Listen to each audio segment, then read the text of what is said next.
지금 하나님의 위로가 필요한 순간이다 라는 제목으로 하나님 말씀을 증거하겠습니다.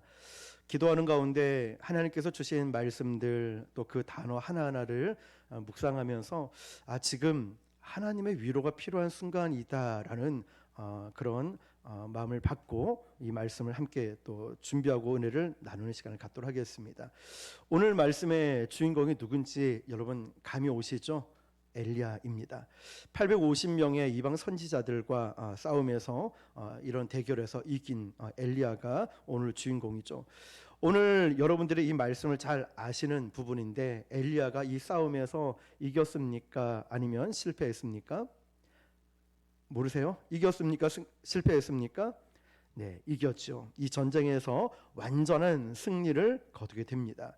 자, 그런데 아이러니하게도 이 엘리야가 이 승리를 통하여서 분명히 이 믿음이 더 커져야 되고, 또 어떤 승리에 도취할 수도 있고, 이 전쟁에서 싸움에서 이겼기 때문에 믿음이 더 커져야 되는 것이 마땅함에도 불구하고 아이러니하게도 이 엘리야의 믿음이 흔들리는 것을 보게 됩니다. 그래서 침체의 광야로 빠지는 엘리야를 봅니다. 우리가 신앙생활을 하다가 우리가 침체에 빠지는 일들을 보면은 우리가 꼭 어려움, 고난, 환경이 안 좋아서 어려움, 이 침체에 빠지는 것이 아니라 우리가 어떠한 승리를 거둔 그곳에서도 우리가 영적인 침체를 경험할 수 있다는 사실이죠. 우리는 보통 이렇게 생각합니다. 내가 아픔이 오고 물질의 고난이 오고 누군가의 관계가 깨어짐을 통하여서 영적인 침체가 올 것이다 라고 생각하지만, 그러나 엘리야를 보면은 영적인 승리를 경험함을 통하여서도 아이러니하게도 영적 침체가 올 수도 있다는 사실이죠. 그런데 얼핏 보면 엘리야라고 하는 이 사람은요, 믿음이 흔들리고 침체의 이 광야, 영적인 침체를 빠진다는 것이 잘 이해가 되지 않습니다. 저도 이 부분을 보면서 아니, 왜 엘리야가 이런 영적인 침체를 경험할까? 사실 이해가 잘 안 되는 부분들이 있었습니다. 왜냐하면 엘리야가 어떤 사람이냐면, 예수님이 이 땅에 오셨을 때 수많은 기적을 행할 때 예수님이 제자들에게 이렇게 묻습니다. 사람들이 나를 누구라 하느냐? 그때 뭐라고 하냐면, 제자들이 여짜와 이르되 세례 요한이라 하고 더러는 엘리야, 더러는 선지자 중에 하나라 하나이다. 이 말 뜻이 뭐냐면요, 예수님의 그런 기적 같은 사역과 비견될 만한, 견줄 만한 사람이 엘리야였다는 사실이죠. 자, 예수님이 제자들과 함께 변화산에 올라가서 무엇을 보냐면 모세와 엘리야를 보고 제자들이 뭐라고 하죠? 예수님, 여기에 초막 셋을 짓고 여기에 삽시다. 무슨 말이냐면 모세와 동급처럼 대단한 선지자 중에 한 사람이 엘리야였다는 거죠. 이스라엘 백성들에게 있어서 위대한 인물로 추앙받는 사람 중에 한 사람이 엘리야였다는 것입니다. 굉장한 영적 지도자이죠, 선지자. 그런데 이런 엘리야가 믿음이 흔들리고 영적인 침체에 빠졌다. 여러분 이해가 되십니까? 어쩌면 이 말은 우리들에게 굉장히 큰 위안이 될 수도 있는 말씀이에요. 왜냐하면 오늘 믿음이 흔들리고 영적 다운, 영적 침체를 경험하는 사람들이 있다면 이렇게 볼 수 있겠죠. 믿음이 흔들리는 건 누구나 다 그렇구나. 목사님도, 전도사님도, 권사님, 장로님, 신앙생활 오래 하셨던 분들도, 직분이 높은 분들도 예외 없이 믿음이 흔들릴 수 있구나. 그러므로 나만 연약해서 믿음이 흔들리는 것이 아니라 그 누구도 이런 믿음이 흔들릴 수 있다는 것을 우리는 생각하게 됩니다. 엘리야가 어떤 사람이었냐면, 엘리야에 대한 족보나 엘리야가 어떤 가문 출신인지 성경에는 나와 있지 않죠. 대부분 성경에는 누구의 아들, 누구의 가문, 누구의 지파 이렇게 많이 나와 있죠. 엘리야에 대해서 우리가 열왕기상 성경 공부하신 분들은 기억을 하시겠지만, 열왕기상 17장 1절에 보면 엘리야가 어떤 사람인지 이런 수식어가 있습니다. 1절을 읽어볼게요. 자, 시작. 길르앗에 우거하는 자 중에 디셉 사람 엘리야가 아합에게 말하되. 자, 어디 사람이라고 되어 있죠? 디셉 사람이라고 되어 있어요. 여러분, 디셉이라는 지역이 어딘지 아십니까? 우리가 뭐 예루살렘, 베들레헴, 뭐 갈대아 우르를 배웠고 뭐 요단강도 대충은 알겠는데 디셉이라는 동네가 어딜까라고 우리는 잘 의아해할 수 있죠. 자, 일단은 화면을 보시면 글씨를 크게 해놨는데요.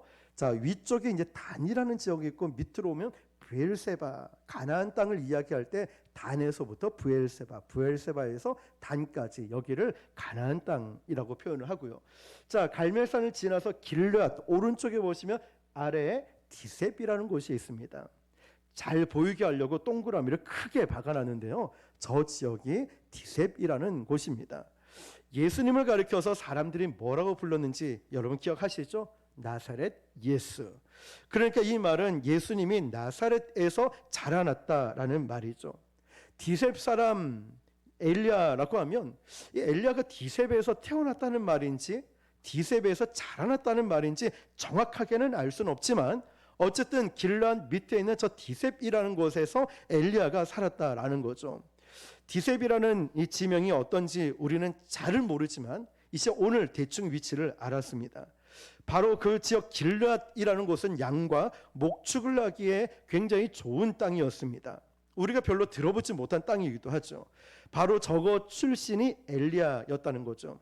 이게 어떤 의미가 있냐면 야고보서 5장 17절 보면 이런 말씀이 기록되어 있습니다. 야고보서 5장 17절 제가 읽어드릴게요. 엘리야는 우리와 성정이 같은 사람이로되 그가 비가 오지 않기를 간절히 기도한즉 3년 6개월 동안 땅에 비가 오지 아니하고. 이게 엘리야는요 굉장히 위대한 사람이기도 하지만 그가 영적으로 침체되어 있고 믿음이 침체되어 있고 흔들렸던 이 모든 일들은 우리에게도 동일하게 일어날 수 있다는 것을 보여주는 일이고 보편적으로 누구나 그럴 수도 있다는 것입니다. 그러니까 오늘 여러분들이 혹시라도 내가 믿음이 흔들리고 영적으로 다운돼 있다라고 하면은 이런 마음을 품는 거죠. 누구나 다 겪을 수 있는 일이다라는 것이죠. 믿음이 흔들리는 곳 우리는 인생의 광야를 경험합니다. 갈멜산에서 영적 전투를 벌였던 엘리야 영적으로 승리했다라는 건 누구나 잘 알고 있는데 보통 주일학교에서나 우리가 성경을 알 때는 딱 여기까지만 봅니다. 엘리야가 850대 1로 싸워서 하나님의 능력으로 이겼다, 승리했다.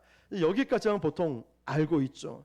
그런데 진짜 중요한 게 뭐냐면 엘리야의 승리가 여기서 끝나지 않고 그 승리로 인하여서 엘리야의 믿음이 흔들리고 있는, 그리고 엘리야의 믿음이 흔들리고 있는 이걸 통하여서 하나님이 무슨 말씀을 하시고 어떤 은혜를 주시는지 그 다음이 사실은 더 중요하다는 거죠. 열왕기사 18장 33절에서 35절을 보면 어떤 전투가 일어나는지 우리 같이 읽어볼게요. 시작. 또 나무를 버리고 송아지에 각을 떠서 나무 위에 놓고 이르되 통 넷에 물을 채워다가 번제물과 나무 위에 부으라 하고 또 이르되 다시 그리하라 하여 다시 그리하니 또 이르되 세 번째로 그리하라 하여 세 번째로 그리하니 물이 제단으로 두루 흐르고 도랑에도 물이 가득 찼더라. 아멘. 자, 이 장면은 송아지를 각을 떠놓고 기도하고 있습니다.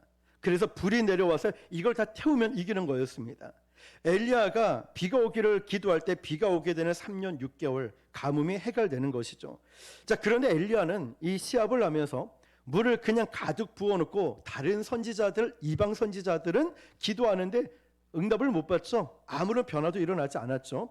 자, 그렇게 물을 3번씩이나 부어놓고 제단에 물이 넘치도록 했는데 거기에 불이 임했다는 사실이에요.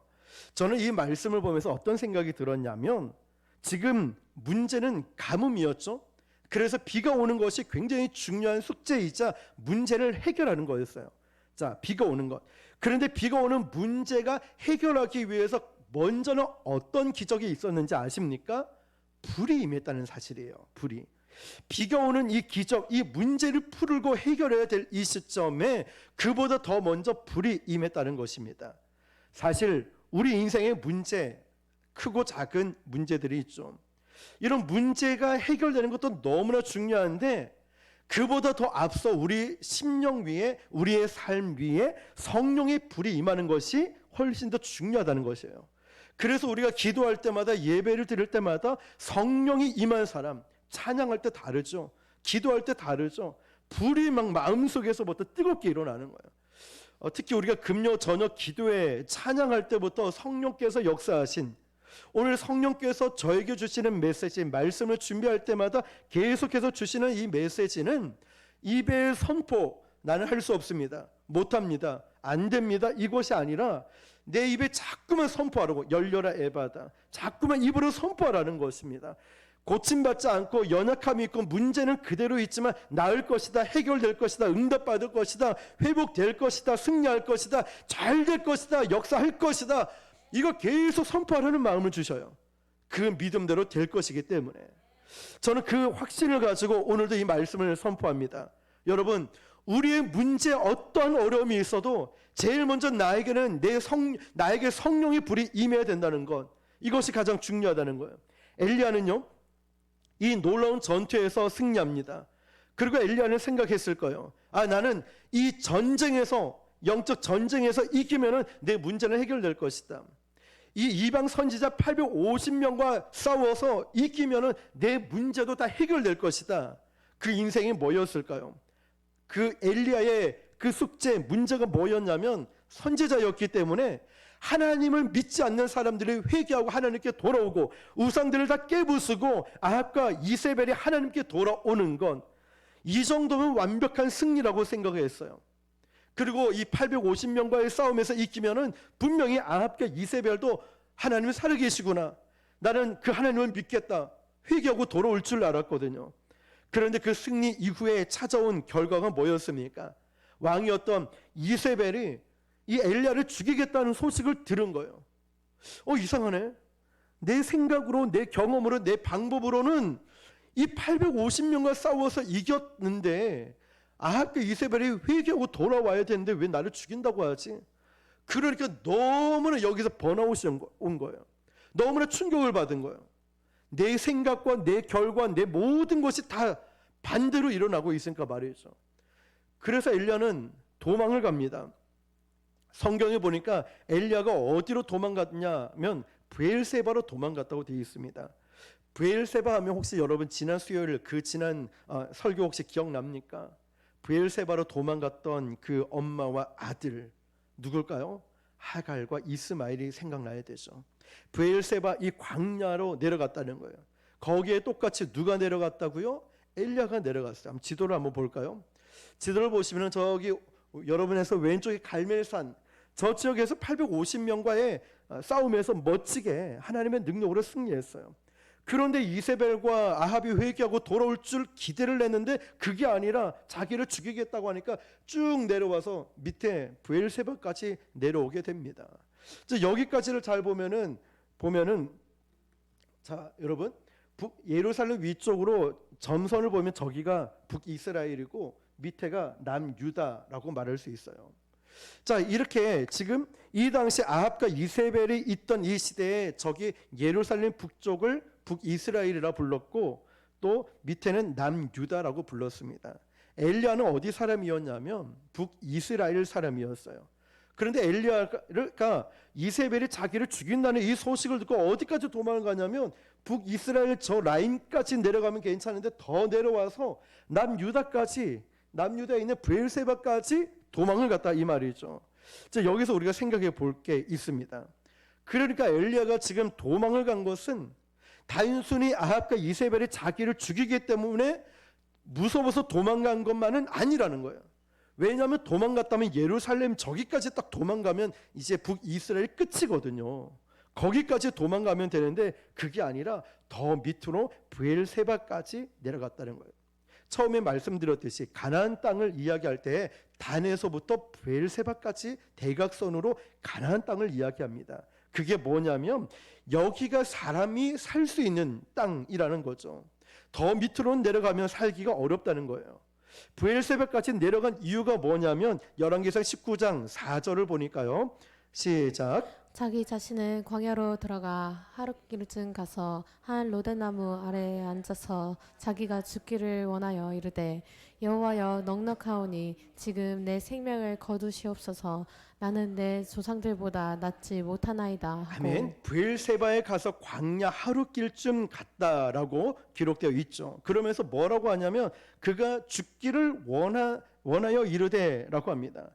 그러니까 지금 엘리야는요 850대 1로 멋지게 하나님의 능력으로 승리했는데 여기에 정말 큰 좌절을 낙심을 경험하고 또 자기를 죽인다고 이야기하니까 브엘세바까지 도망을 갔다는 사실이죠.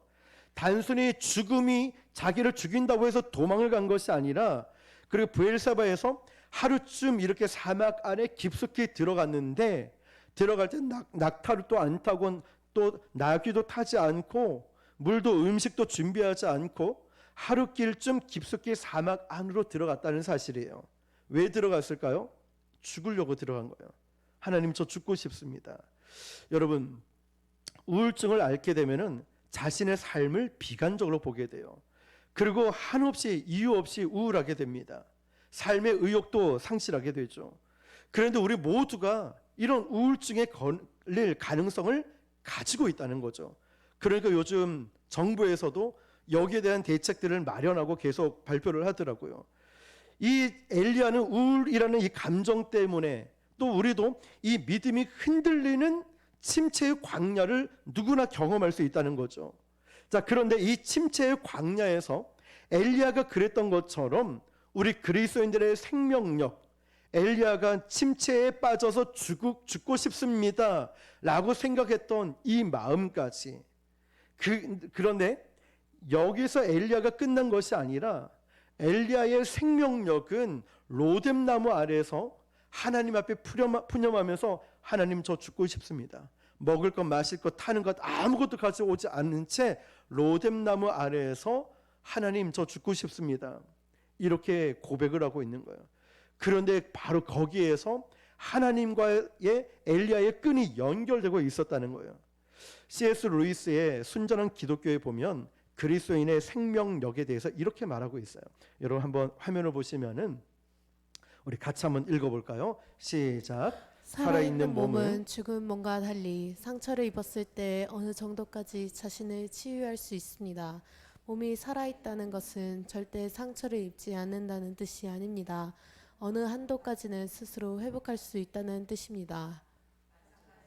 그리스도인이란 절대 잘못을 저지르지 않는 사람이라는 뜻이 아니라 넘어질 때마다 회개하고 다시 일어나 몇 번이고 새롭게 시작할 수 있는 사람, 그 사람이 그리스도인이라는 뜻입니다. 아멘. 자, 여러분 어떻습니까? 우리는 완벽해야지만이 생각하고 또 실수하면 안 되고 무조건 믿음이 좋고 성령 충만하고 기도도 많이 해야 된다. 그것이 정말 그리스도인이라고 생각하지만 그러나 C.S. 루이스의 순전한 기독교에 보면은 그리스도인이란 절대 잘못을 저지르는 사람이 아니라 넘어질 때마다 회개하고 또 다시 일어나 몇 번이고 새롭게 시작할 수 있는 그 사람이 그리스도인이라는 뜻입니다. 엘리야에게 이런 우울증이 찾아온 것 같아요. 그런데 이 우울증을 가만히 보면 어떤 동기가 있다는 거죠. 내가 많이 힘들거나 어쩌면 누가 나를 이렇게 툭 건드리는 이런 여러 가지 이유들이 있다는 것입니다. 엘리야가 이렇게 죽고 싶을 만큼 괴로웠던 동기 계속 말씀드리지만 이방신들과 싸우면서 그 여정을 보내왔어요. 850대 1로 싸웠다는 거죠. 엘리야는 이 싸움만 이기면은 내 문제는 다 해결돼. 나는 선지자니까 저들을 회개하고 다 돌아올 거야 라고 기대를 하고 있었다는 거예요. 그런데 그가 생각했던 완벽한 승리, 이것만 승리하면 모든 것을 해결해 줄 거야 라고 생각했던 이 엘리야가 전혀 다른 이세벨이 자기를 죽이려고 했다는 것에 너무나 큰 충격을 받았다는 거죠. 우리가 침체의 늪, 영적으로 다운되는 일은 결국 내가 원했던 이 결과를 갖지 못할 때 우리는 굉장히 침체하게 됩니다. 예를 들면 우리 교회는 부흥할까요? 저는 교회를 처음 개척하고 나서 굉장히 비싸고 이렇게 몫이 좋은 곳에 교회를 얻으려고 했다고 했죠. 여기 개척하고 또 제가 개척하면 큰 부흥이 일어날 줄 알았어요. 개척하는 목사님들의 대부분 이런 생각을 갖는다 하더라고요. 그런데 저는 그것이 되지 않았을 때 굉장히 낙심이 됐고 또 생각처럼 교회가 부흥되지 않고 많은 전도에서 많이 오시긴 했지만 정착하지 못하는 그 위치상 여러 가지 여건상 이런 일 때문에 굉장히 낙심되고 이런 부분들을 저뿐만 아니라 개청하는 목사님들 대부분이 겪고 있는 부분들이겠죠. 개청 멤버 없이 시작할 때는 재정도 어렵고 숫자도 없고 여러 가지로 어려우니까 말이죠. 이럴 때 내 생각대로 되지 않는 이 부분에 대해서 굉장히 영적으로 침체와 다운과 낙심을 경험하게 되죠. 며칠 동안 뭐 성도가 없으니까 한마디도 안 하고 며칠을 보낸 적도 있을 정도로 말이죠. 그러니까 지금 엘리야는 그런 죽기를 원했던 그 엘리야에게 은혜의 그늘을 만났다는 사실이에요. 자, 오늘 엘리야에게 은혜의 그늘은 무엇일까요? 이 엘리야의 상황을 이제는 너무 잘 알죠. 자, 4절 열왕기상 19장 4절을 보니까요. 이렇게 돼 있어요. 시작. 자기 자신은 광야로 돌아가 하룻길쯤 가서 한 로넷 나무 아래에 앉아서 자기가 죽기를 원하여 이르되 여호와여 넉넉하오니 지금 내 생명을 거두시옵소서 나는 내 조상들보다 낫지 못하니이다 하고. 아멘. 자, 여러분 이 상황을 보면은 엘리야의 생각과 계획대로 되지 않아서 나는 이제 죽고 싶습니다 해서 이제 브엘세바까지 내려갔어요. 낙타도 나귀도 타지 않고 먹을 것 마실 것 가지지 않고 그냥 아무것도 안 가지고 들어간 겁니다. 그러면서 하나님 앞에 푸념을 하고 있는 거예요. 엘리야가 어쩌면 하나님 앞에 막 소리 질렀는지 소리도 안 나와서 가슴을 미어 짜고 있는지 알 수는 없지만 엘리야의 심정을 우리가 좀 본다면 더 이상 가능성이 없다. 나는 이제 살 가치가 없다라고 모든 것을 자포자기하고 있는 이 심정일지 몰라요. 그런데 바로 여기에서 바로 은혜의 그늘을 만나게 되는데 그 나무 이름이 뭘까요? 로뎀나무라는 거예요. 우리 로뎀나무 잘 아시죠? 저 나무를 보십시오. 로뎀나무 교회도 있고 로뎀나무 카페 뭐 등등 있겠지만 우리가 일반적으로 생각할 때 로뎀나무는 아주 풍성한 잎사귀가 있는 큰 나무라고 생각하지만 그게 아니었다는 거죠. 저게 쌀이과의 나무입니다. 이 사진에는 좀 풍성하게 뭔가 좀 만들어진 것 같아 보이지만 이렇게 그냥 어디서나 쉽게 볼 수 있는 이파리도 별로 없는 그늘조차 제대로 없는 저기에서 그냥 푸념하고 하나님 나 죽여주십시오. 나 이제 다 끝난 것 같습니다. 그러나 저기가 은혜의 그늘이었다는 거예요. 나를 포기하지 않는 엘리야를 포기하지 않는 내가 영적으로 다운되고 정말 침체되던 이 그곳에서 아주 조그만 로뎀나무 하나 그루를 만나게 된 거예요. 은혜의 그늘을 만난 거죠. 자, 여러분 이 나무는 아주 지극히 사막 광야에서 볼 수 있고 그리고 이파리도 크지 않는 별 쓸모없는 나무입니다. 쌀이과의 나무라니까요. 그런데 여기서 무슨 혹시 생각이 드십니까? 저렇게 볼품없고 평범하고 작은 나무인데 이렇게 큰 은혜의 그늘이 될 수 있구나.